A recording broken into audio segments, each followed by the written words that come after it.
precisamente de esa misma visión, de esa visión que hemos estado hablando, escuchando durante todo este tiempo. Pero habrá situaciones críticas que pueden interrumpir nuestro gozo, nuestro ánimo para el cumplimiento de esa visión. Habrá diferentes circunstancias quizás donde quieran paralizar la visión, el ánimo para alcanzar nuestras metas y nuestros sueños.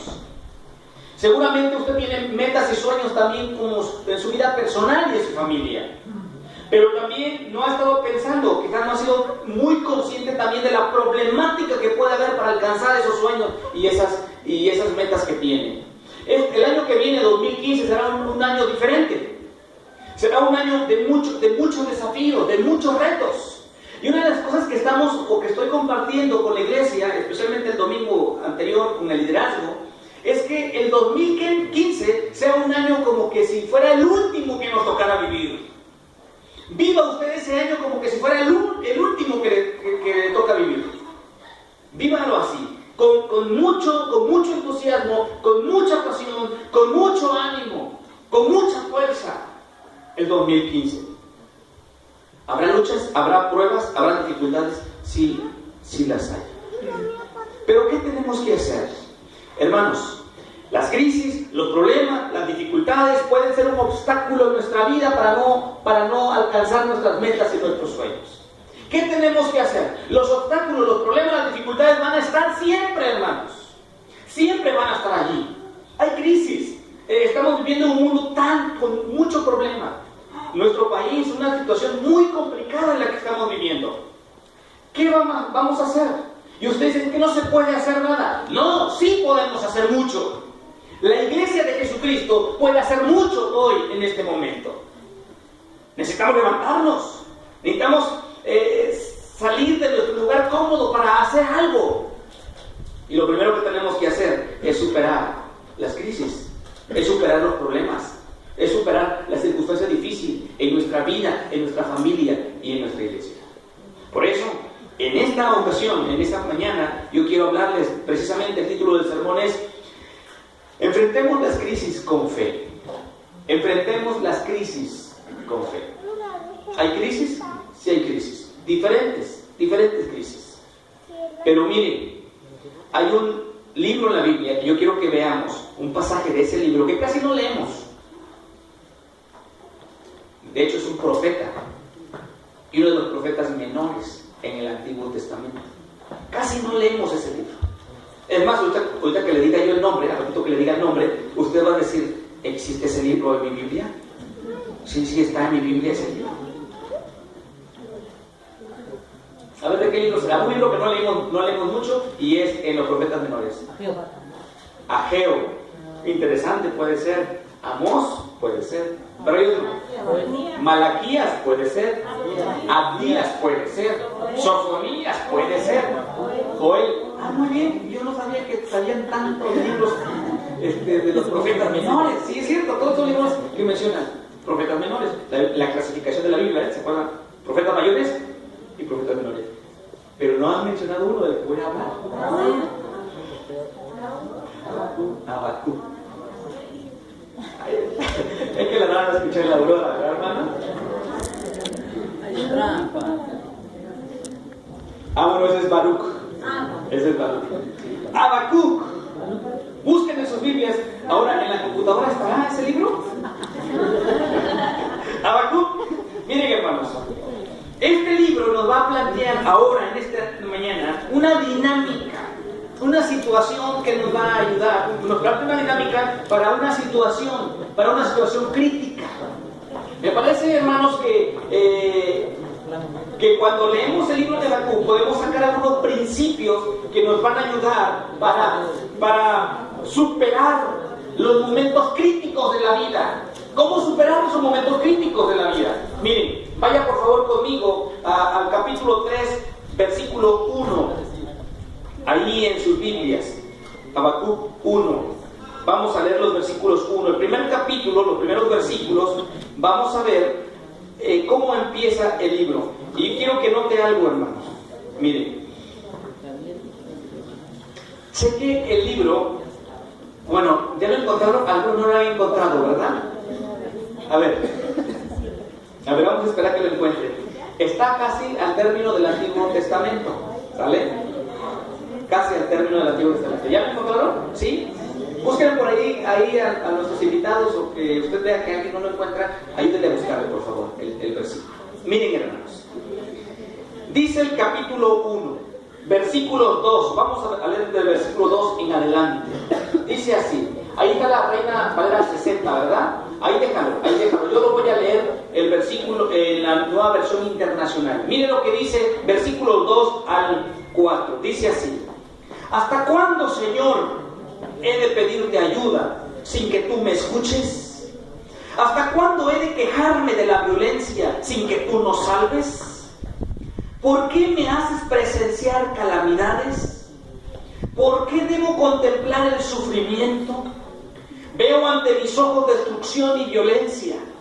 Surgen riñas y abundan las contiendas. Por lo tanto, se entorpece la ley y no se da curso a la justicia. El impío acosa al justo y las sentencias que se dictan son injustas. Mire, hermano, cómo empieza el libro. ¿A qué le suena esos primeros versículos? ¿A qué le suena eso? A queja. De entrada es una queja. ¿Quién se está quejando? Habacuc. Se está quejando.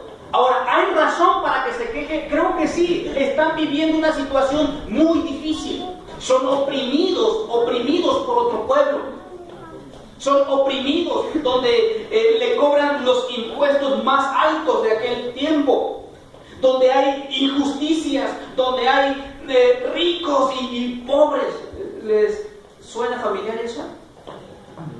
Donde hay corrupción, hasta decir basta, hay violencia, hay intrigas, hay problemas. Esta es la dimensión del lugar, del momento donde está viviendo Habacuc y donde es llamado por Dios para dar una palabra. O sea, una crisis tremenda la que están viviendo en ese momento el pueblo. Crisis social, crisis religiosa, crisis económica para algunos, etc.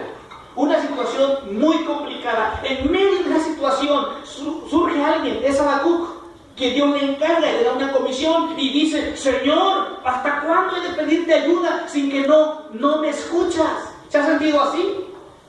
Que le pide a Dios algo y no ve respuesta en ese momento. ¿Se ha sentido así? Dice: ¿hasta cuándo he de quejarme de la violencia sin que tú nos salves?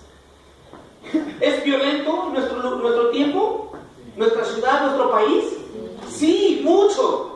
¿Por qué me haces presenciar calamidades? ¿Por qué debo contemplar el sufrimiento? Veo ante mis ojos destrucción y violencia. Y luego dice: surgen riñas y abundan las contiendas. ¿Lo vemos hoy en día? Sí, lo miramos. Por lo tanto, se entorpece la ley y no se da curso a la justicia. Y el impío acosa al justo. Y las sentencias que se dictan son injustas. Escuche bien, es un caos. Es una situación difícil que está viviendo el profeta juntamente con el pueblo de Dios. Y entonces hay una queja. Ahí está en su corazón muy mal. Dice: Señor, no me escuchas. Parece que no existieras. Mira cuántos males hay. Parece que es lo que nosotros decimos cuando estamos pasando por un problema. Cuando estamos pasando por una crisis que de verdad supera nuestras expectativas, supera nuestros límites. Pensamos que ya no se puede, perdemos esperanza, perdemos la fe, perdemos la confianza y queremos hacer otras cosas, pero menos confiar en Dios en ese momento. Yo estoy seguro que usted ha pasado crisis de ese tipo, porque yo mismo también los he pasado.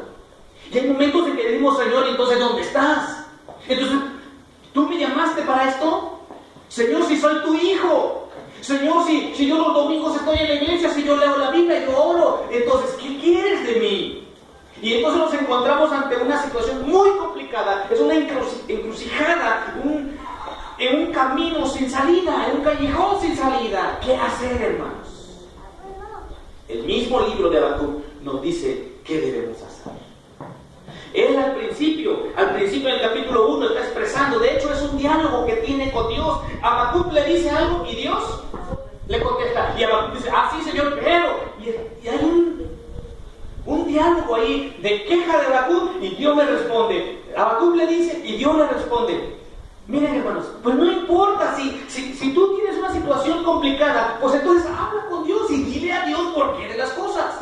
Yo creo que es válido hasta cierto punto decirle a Dios por qué de nuestra situación, pero escucha tu respuesta. El problema de nosotros es que solamente nos quejamos y no escuchamos lo que Él quiere decirnos, por qué estamos pasando las cosas. El problema del cristiano es que solamente quiere acusar a Dios de las cosas que le está pasando, pero no espera la respuesta que Dios tiene para él. Yo le dejo de tarea que usted lea el libro de Habacuc hoy en la noche y mañana. Miren, si usted se da cuenta, ahí en el libro, miren, está, no sé cómo está su Biblia en diferentes versiones, pero yo tengo así, el versículo 2, el título de mi Biblia, la primera queja de Habacuc, luego la respuesta del Señor, versículo 12, la segunda queja de Habacuc, luego la respuesta del Señor, y así sucesivamente. Luego el capítulo 3, la oración de Habacuc. Así está, ¿verdad? La oración de Habacuc. Vean, entonces es un diálogo. Le dice a Habacuc y Dios le dice y él le dice, y así está. Pero qué bueno que es con Dios y no con los que están al lado, porque luego este es el problema. Nos peleamos con el que está al lado, nos peleamos con los demás.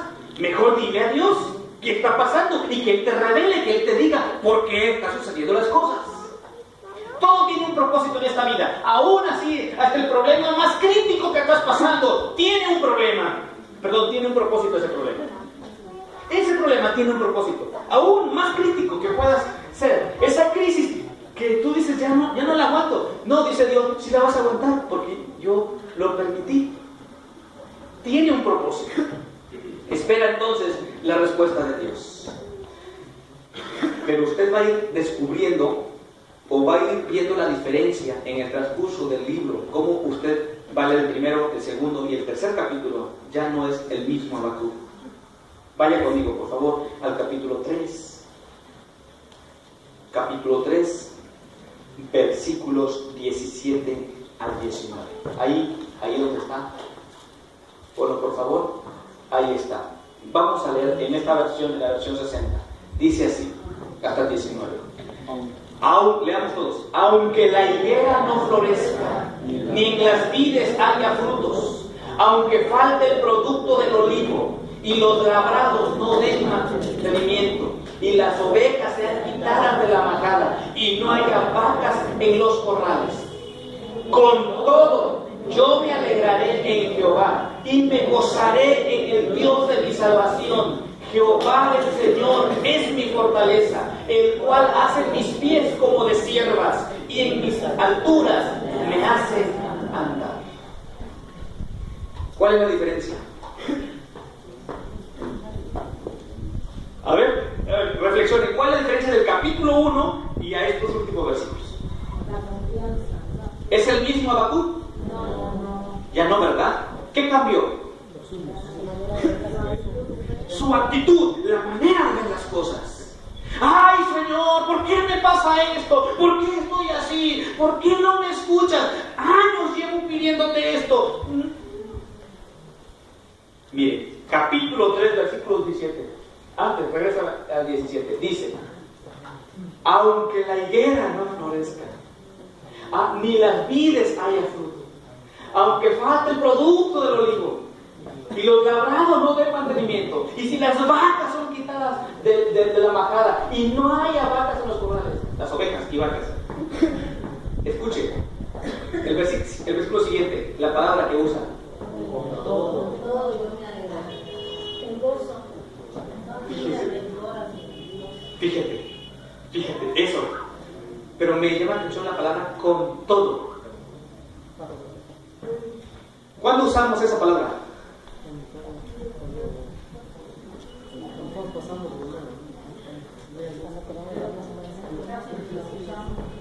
No la usamos. Esa de, oye, con todo, vamos a echarle, con todo. Es como que decimos algo como para referirnos, para poner todo nuestro esfuerzo, ¿no? O sea, oye, con todo, dale con todo, decimos, ¿no? Dale con todo. O sea, la otra forma de decirlo es échale ganas, pues. Échale ganas. O sea, aplícate. Sigue adelante. No te quedes. También decimos, échale toda la carne al asador. O échale toda la leña al fuego. O tienes, como dicen los chavos, tienes que andar al 100. Parece que esa es la idea. Sin embargo, en el texto que hoy estudiamos, con todo, parece que se refiere a esto. Escuche bien. A pesar de todo, aún así, sin embargo, no obstante, pero, esa es la idea. En ese contexto del que hoy vamos a hablar, eso significa, a pesar de, con todo lo que yo estoy pasando, no me importa. Esa es la idea. Entonces, ¿qué hacer para enfrentar las crisis, hermanos? Porque en este nuevo año tenemos retos y desafíos, pero también tendremos crisis. Y de eso yo estoy bien consciente. Tendremos situaciones, tendremos obstáculos, habrá estorbos. Es más, tú mismo, tu proyecto que quieres lograr, vas a tener luchas. Vas a tener que pararte y decir, ¿ahora qué sigue? O sea, hay situaciones, no va a salir todo normal y tranquilito y feliz. ¡No! Entonces, ¿qué hacer? Parece entonces que aquí el profeta nos dice lo siguiente y nos da la respuesta. Primera enseñanza para poder enfrentar la crisis, de acuerdo a este texto, es esta. Haz de Dios la fuente de tu sustento. Haz de Dios la fuente de tu riqueza. Aunque la higuera no florezca. ¿Qué representaba la higuera para el pueblo de aquel? Alimento, sustento. Pero a veces pues la generación, la gente que estaba viviendo ahí, ¿no? Así es. Vides. O sea, alimento. O sea, aunque haya crisis, aunque no tengamos que comer. Es más, aunque no haya ovejas en el redil, allá en la majada, y no haya vacas en los corrales, aunque no haya dinero, no tengamos lo necesario, no haya sustento, aunque pase eso, con todo, luego dice el versículo, yo me alegraré en Jehová. Es decir, lo que nos está enseñando es que las crisis son reales, los problemas están ahí, no las podemos quitar. Y Dios a veces no te los va a quitar porque tiene un propósito, Dios, que pases por esa crisis. Aquí lo que tú tienes que aprender es que de Dios debes depender, debes hacer de Dios la fuente de tu riqueza, la fuente de tu sustento. Reconoce primeramente que hay una crisis. La humanidad está en crisis. Desde nuestros antepasados siempre ha habido crisis. Y la mayor crisis no es el asunto de falta de alimento. El asunto no es la injusticia. No es toda la problemática que vivimos. No. La mayor crisis es la rebeldía, la desobediencia a Dios. Esa es la mayor crisis. Porque la humanidad ha estado en crisis siempre. Pero en este sentido, parece que la mayor crisis, el mayor problema es que Dios no esté en nuestras vidas. Ese es el mayor problema que tiene el ser humano. En el texto hace una descripción poética de la crisis y se puede explicar de cualquier forma. Mire, en nuestro tiempo, ¿cómo podríamos decirlo? Cuando habla aunque la higuera no florezca, ¿cómo lo diríamos ahora? Los que tienen negocios, aunque no tengamos ventas, aunque no tengamos clientes, aunque no haya empleo, aunque haya perdido mi trabajo, aunque me lleguen a cobrar a la casa, aunque me llamen a la procuraduría, aunque me llamen el vecino porque mi hijo le pegó a su hijo. La idea es, aunque me fije en mi alacena, aunque pueda ver en el refri, abra mi refri y aunque este año me están diciendo que ya no me van a dar trabajo ahí donde estoy, aunque parece que me van a volar, aunque parece que me van a bajar de puesto o de sueldo, aunque esto suceda, Dios es la fuente de mi riqueza y de mi sustento. Dejemos claro esto. Aunque las cosas se pongan feas en el próximo 2015, la fuente de mi riqueza, de mi sustento, será Dios. El pasaje describe una situación severa de escasez, pero podemos ser ricos en Dios. Yo decía hace rato, no hay pobreza más terrible en este mundo que la ausencia de Dios. De verdad, ese es el verdadero problema. Esa es la verdadera pobreza que vive el ser humano, que Dios no esté en su vida. De verdad. Por eso algunos dicen, es que estoy viviendo un infierno. Y puede hablar metafóricamente o puede hablar precisamente de lo mal que vive. Porque tiene problemas en la familia, con sus hijos, con su esposo, con su esposa, en el trabajo y donde quiera. Entonces realmente está viviendo quizás un infierno. Por eso dice, es un infierno esto. Quizás. Ese es el problema, la ausencia de Dios. Y no quizás, ese es el problema. ¿Qué va a hacer usted, mi amado hermano? Si creemos en Dios, somos ricos en Él y Él nos sustenta con su palabra. Mire, dice Jesús, si ustedes tienen vestido, comida y bebida o techo, estén contentos. Escuchen, Jesús lo dijo de esta manera en el Evangelio de Mateo capítulo 6. ¿Por qué se preocupan por qué han de comer, qué han de beber y qué han de vestir? Las tres necesidades básicas del ser humano. Pablo lo dijo más adelante, si tienes esas cosas debes estar contento. Es más, si tienes esas tres cosas, eres rico. Yo le pregunto, ¿tiene con qué vestirse? Y tiene nada más una ropa, ¿verdad? Esa se la lava y se la vuelve a poner, ¿verdad? ¿Cuántos tiene? Bueno, dos pues. Esa, mientras está lavando, esa, se pone la otra. Mientras se quita esa, se pone la otra. Tiene dos. ¿Se da cuenta? Usted lleva 2 días que no ha probado ninguna tortillita con sal y un chile mordido, de mordida, o ¿cómo se dice? De amor. Porque no es más, tiene 2 días que comió una tortilla de esa con salecita y un chile. ¿Sí, verdad? ¿De dónde viene la queja entonces? ¿De dónde viene entonces que no tengo nada? Que injusto es Dios, porque no me provee, porque no me bendice. Y Él dice, yo estoy contigo, yo soy tu Dios. Somos ricos en Cristo Jesús. Dejemos de estarnos quejando, pecamos contra Dios, ofendemos a Dios. Cuando hay esa actitud, porque en Dios somos ricos, hagamos de Dios nuestra fuente de riqueza, hagamos de Dios nuestra fuente de sustento. Me parece que ese es un problema muy serio hoy en día.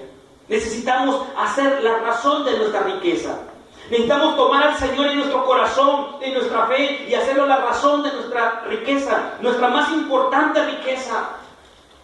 No estoy diciendo que no debemos trabajar, no estoy diciendo que no debemos ahorrar, no estoy diciendo que no debemos pedirle a Dios que nos bendiga económicamente, no estoy diciendo eso, pero que eso no sea tu vida, tu todo, sino Dios debe ser tu vida, Dios debe ser tu todo.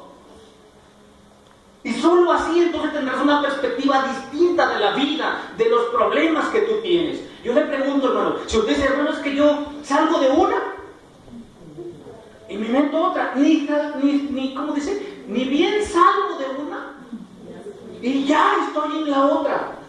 Y yo digo, Bueno, a ver, yo le propongo algo. ¿No quiere problemas?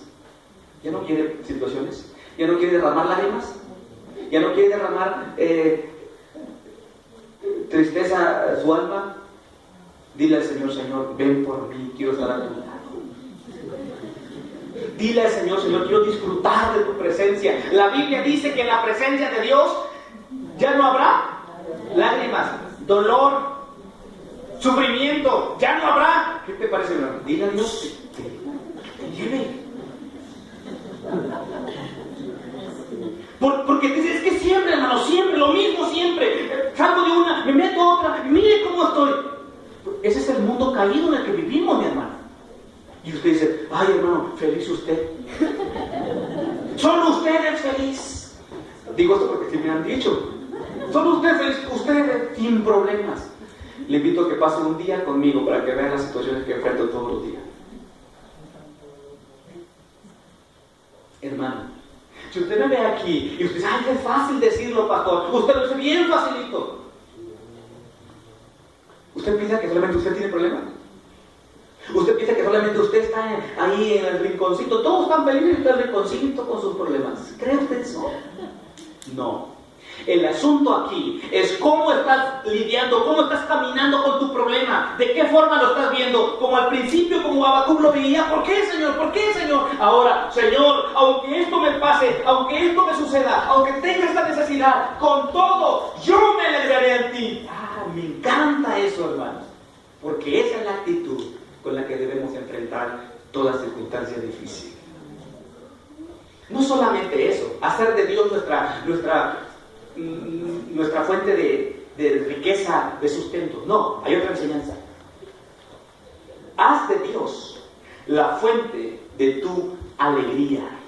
Mire, con todo, yo me alegraré en Jehová y me gozaré en el Dios de mi salvación. Escuche, vea la palabra, alegrarse, gozarse. ¿Cómo podemos alegrarnos y gozarnos en medio de una crisis?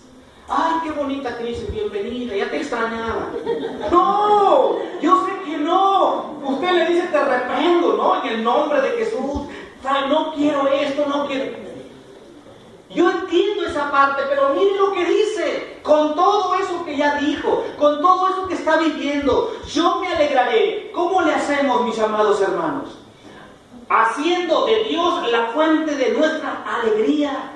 Reconozcamos las carencias, pero seamos felices y estemos alegres por lo que tenemos. ¿Qué cosas nos hacen reír o sonreír? ¿Qué cosas alegran nuestra alma, hermanos? Aquí está la clave de la vida. Escuche bien. Si lo que tenemos es lo que nos alegra, insisto, si lo que tenemos es lo que nos alegra, ¿qué pasará cuando lo pierdes? ¿Qué te hace feliz? ¿Qué te hace feliz? ¿Qué te hace alegre? Estoy feliz, hermanos. Estoy feliz porque, ¿qué creen? Este año ya se cumplió, se logró, me van a ascender, me van a dar un nuevo puesto, me van a subir el sueldo. ¿Qué cree? En este año, ¿qué cree? Logré, por fin, logré comprar, ¿qué cosa? Lo que usted quiera, tu computadora, los jóvenes, logré comprar el celular que quiero, pastor, por fin. El día en que ese celular caiga en el agua, se pierda, te lo roben, el día en que tu computadora te falle, se descomponga, ese día perdiste la alegría, ese día perdiste el gozo, porque tu gozo se centraba en las cosas que tenías. ¿Quién te dijo que debes centrarte en eso? Es más, ni del que esté al lado, tú debes sentirte alegre, porque él te va a ir un día. ¡Ay! Es que mi esposo es todo en la vida, es mi vida, me muero, mi amor, si no estás conmigo. Y sí que se muere, hermano. Sí que se muere, porque la fuente de su alegría, la fuente de su gozo, es el bendito hombre o esa bendita mujer que está ahí al lado. Eso. Y se acaba el mundo, porque ahí está centrado, todo gira alrededor de eso. Jóvenes, reflexionen, jovencitos, señoritas aquí. ¿Dónde están poniendo ustedes alegría? ¿Cuál es la fuente de su gozo? Si son las cosas se van a perder, se van a ir, van a caducar. Y el día en que eso no lo tengan, este día perdieron su gozo y su alegría. Por eso miren lo que está diciendo la palabra de Dios. Con todo, yo me alegraré en mis vides, yo me alegraré en mis vacas, yo me alegraré en mis borregos que tengo. ¿Eso dice?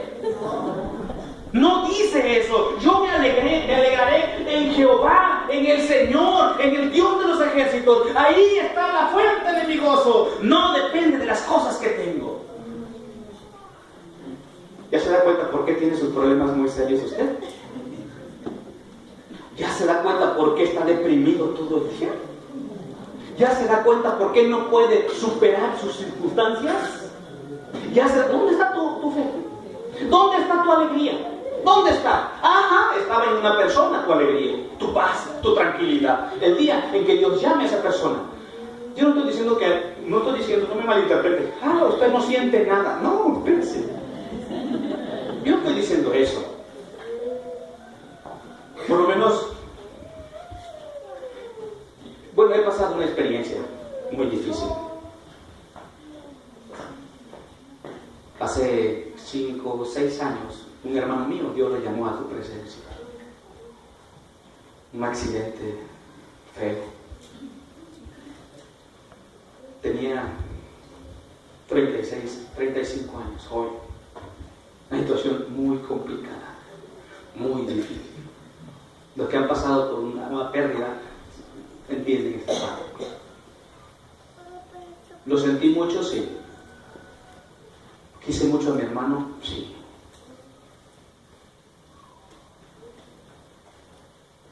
Pero mi fuente de la paz, de mi alegría, no estaba en él.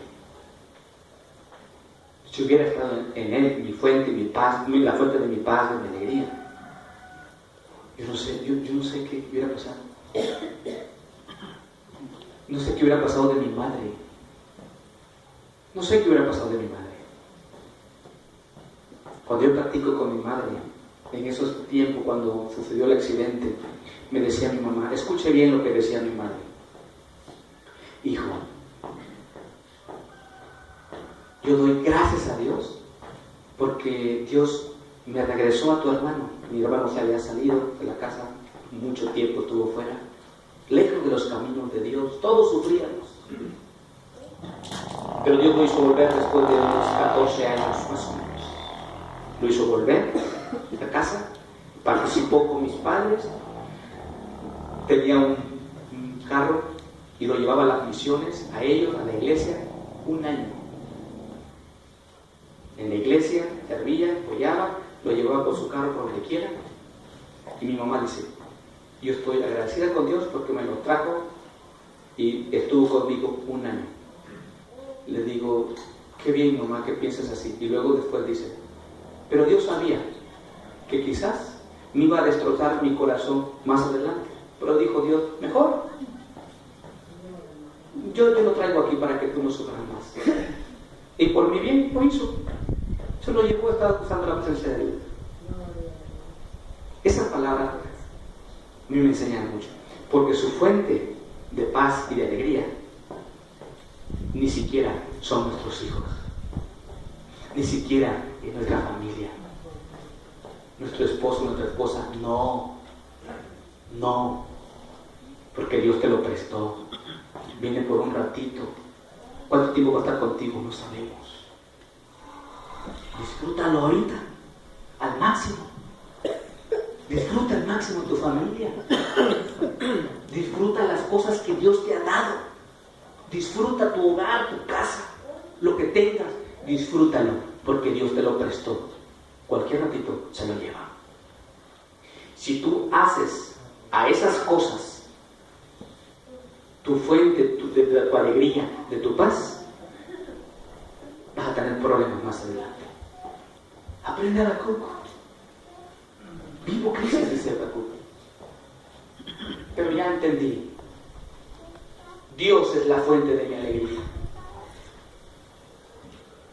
Mis amados, ¿qué está pasando en nuestra vida? ¿Qué pasa por nuestra mente? ¿En dónde nos estamos enfocando?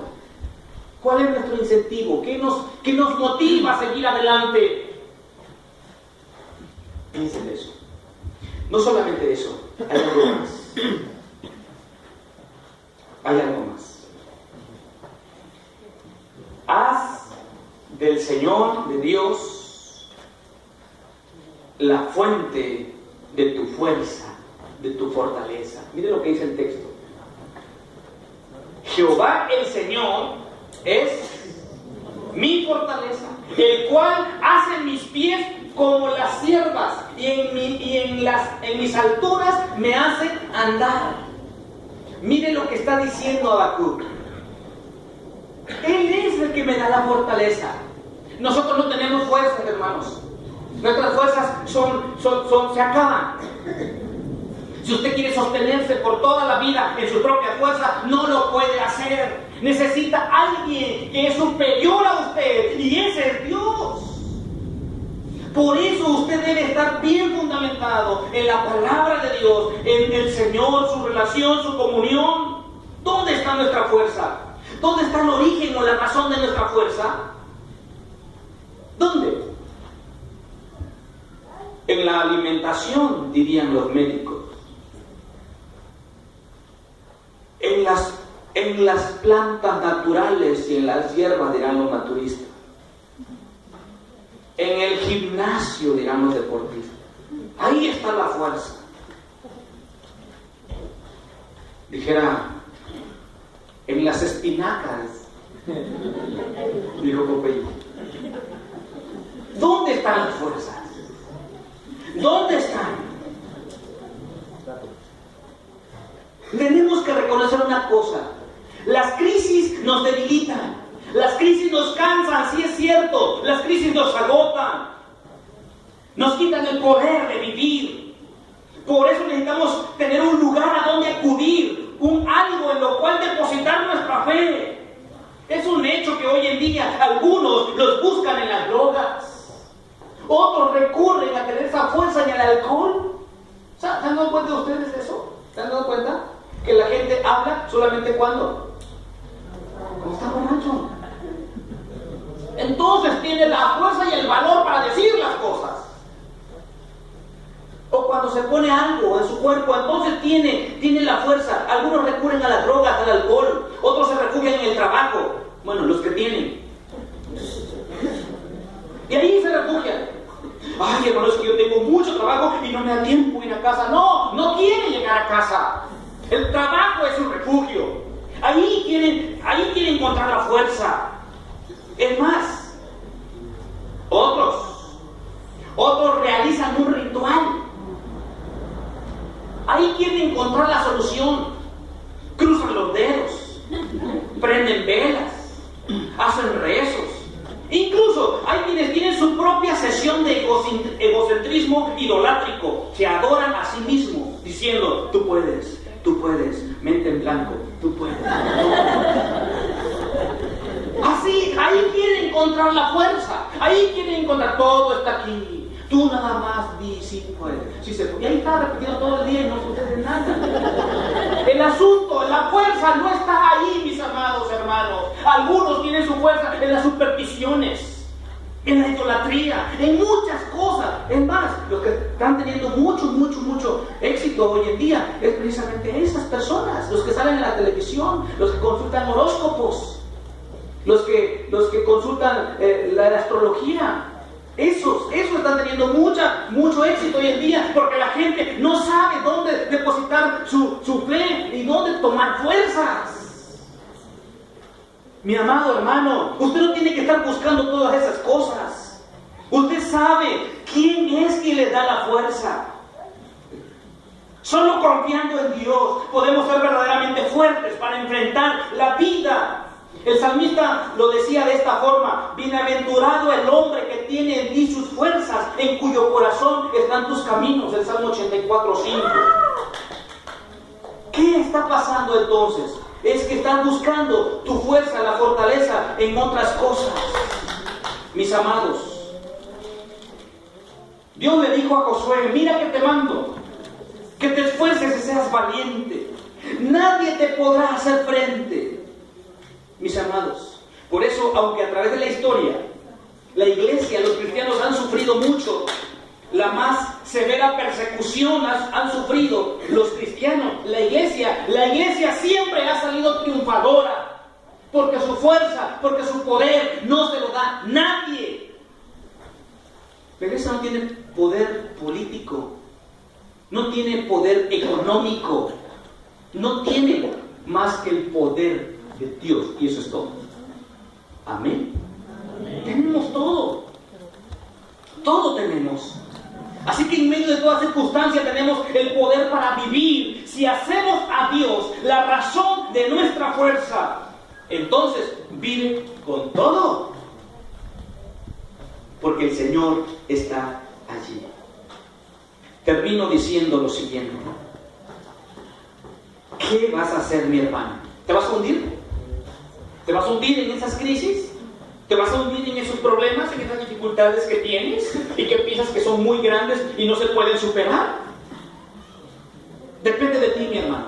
Pero hoy has escuchado que no puedes desistir, que no puedes echarte para atrás, que no puedes dejar de confiar en aquel que te ha sostenido a través de tantas situaciones, te ha fortalecido.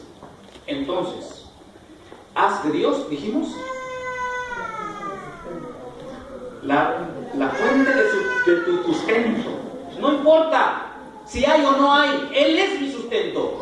Segundo, haz de Dios la fuente de tu alegría, de tu gozo. Y en tercer lugar, haz de Dios la fuente de tu fortaleza, de tu fuerza. ¿Reconoce que hay crisis? Sí, pero que Dios está ahí. Mis amados, yo no sé exactamente qué esté pasando en este momento, no sé. Pero sí sé que está pasando alguna crisis. Yo no sé si ya superó tus limitaciones esa crisis, ya superó tu fuerza, ¿no? Y piensas que ya no hay solución.